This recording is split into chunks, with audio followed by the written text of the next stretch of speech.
விடுதலை சிறுத்தைகள் கட்சியிலிருந்து பாவலன் அவர்கள் இணைப்பில் இணைகிறார். வணக்கம் திரு பாவலன், இணைப்பில் இருந்தமைக்கு மிக்க நன்றி. இந்த செயற்குழுவுடைய தீர்மானங்களில் ரொம்ப முக்கியமாக பார்க்கப்பட்டது இந்த கூட்டணி தொடர்பான விஷயங்கள் எல்லாம் பதிவு பண்ணியிருக்காரு.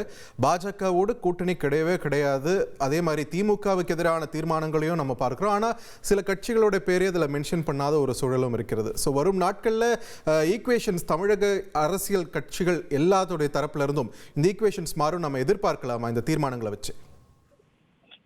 வணக்கம். சொல்லுங்க. தமிழக வெற்றி கழகத்தினுடைய தலைவர் விஜய் அவர்கள் அவர் கட்சி சார்பில் நடைபெற்ற கூட்டத்தில் தீர்மானம் நிறைவேற்றப்பட்டிருக்கிறது. அதில் பாரதிய ஜனதா கட்சியோடு எக்காலத்திலும் கூட்டணி கிடையாது என்கின்ற அந்த தீர்மானத்தை மனப்பூர்வமாக நாங்கள் வரவேற்கின்றோம். விடுதலை சிறுத்தைகள் கட்சியின் நிலைப்பாடும் அதுதான். ஆகவே மதவாத சக்தியான பாரதிய ஜனதாவை அவர் கட்சியின் எதிர்நிலையில் நிறுத்தி இருப்பது பாராட்டத்தக்கது.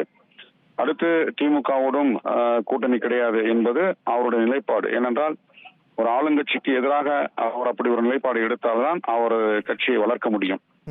ஆளுங்கட்சியோடு புதுசா கட்சி தொடங்கினவர் இணைந்து கட்சி வளர்க்க முடியாது. அது நடைமுறையில யதார்த்த ஒரு நடைமுறை அப்படிதான் இருக்கும். ஆகவே அதை பெரிய ஒரு குறைபாடு எடுத்துக்க முடியாது. ஆனா அதிமுகவோடு கூட்டணி வைப்பார்களா வைக்க மாட்டார்களா என்பதற்கும் விளக்கம் அளிக்க அந்த கூட்டத்தில் தீர்மானம் எதுவும் நிறைவேற்றப்படவில்லை என்று தெரிய வருகிறது. அடுத்து முதல் தீர்மானமாக பரந்தூர் விமான நிலையம் தொடர்பாக ஒரு தீர்மானம் நிறைவேற்றப்பட்டிருக்கிறது. பொதுவாக இதுவாது மக்கள் பிரச்சனைகளை கையில் எடுத்தால்தான் தன்னுடைய கட்சியை வளர்க்க முடியும் என்பது எல்லோருக்கும் தெரிந்த ஒரு விஷயம்தான். ஏற்கனவே அவர் அங்கே பரந்தூர் விமானம் நிலையம் அமைக்கப்பட இருக்கின்ற அந்த கிராமத்திற்கு போயிட்டு வந்தார். ஆனால் இதில் மத்திய அரசு உறுதியாக அந்த பரந்தூர் விமான நிலையத்தை நடைமுறைக்கு கொண்டே வருவோம் என்று ஒரு உறுதியாக இருந்து அதுக்காக 9,000 கோடி ஒதுக்கப்பட்டு அந்த வேலை திட்ட பணிகள்லாம் தொடங்கப்பட்டு இருக்கிறது. இது தமிழ்நாடு அரசின் திட்டம் இல்லை.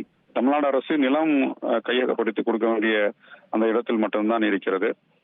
ஆகவே பரந்தூர் விமான நிலையம் அமைப்பது தொடர்பாக ஒன்றிய அரசுக்கு எதிராகத்தான் அவர் போராட முடியும். அந்த திட்டத்தை கைவிட சொல்லி அதில் மாநில அரசுக்கு எந்த விதமான நெருக்கடியும் கொடுப்பதற்கு அது சரியாக இருக்குமா என்று தெரியவில்லை. வேண்டுமானால் நிலம் கையகப்படுத்தி கொடுக்க கூடாது என்று வேண்டுமானால் அவர் கோரிக்கை வைக்கலாம். அது தொடர்பாக கோட்டைக்கு மாண்புமிகு முதலமைச்சர் அவர்களை சந்திக்க இருப்பதாக அவர் சொல்லியிருப்பது அது எந்த அளவிற்கு சாத்தியப்படும் என்று தெரியவில்லை. ஏனென்றால் மாநில அரசின் நிலைப்பாடு இன்னும் நமக்கு தெளிவாக இல்லை. நாங்க பரந்தூர் விமான நிலையம் அந்த கட்டுமான பணியை நாங்கள் கைவிட்டு விடுவோம் என்றும் மாநில அரசு எந்த இடத்திலும் சொல்லவில்லை. மாநில அரசு இது தொடர்பாக ஒரு அமைதியான ஒரு நிலைப்பாட்டை எடுத்திருக்கிறது. இந்த நேரத்தில் விஜய் அவர்கள் மாண்புமிகு முதலமைச்சரை சந்தித்து இந்த கோரிக்கையை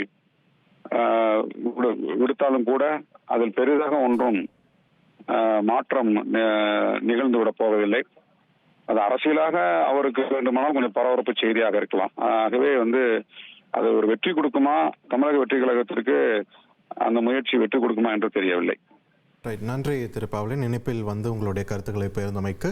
ட்ரெண்டை ஃப்ரெண்ட் ஆக்கிக்கோங்க. தந்தி டிவியின் சப்ஸ்கிரைபர்ஸ் அண்ட் ஃபாலோவர்ஸ் குடும்பத்தில் நீங்களும் இணையுங்க.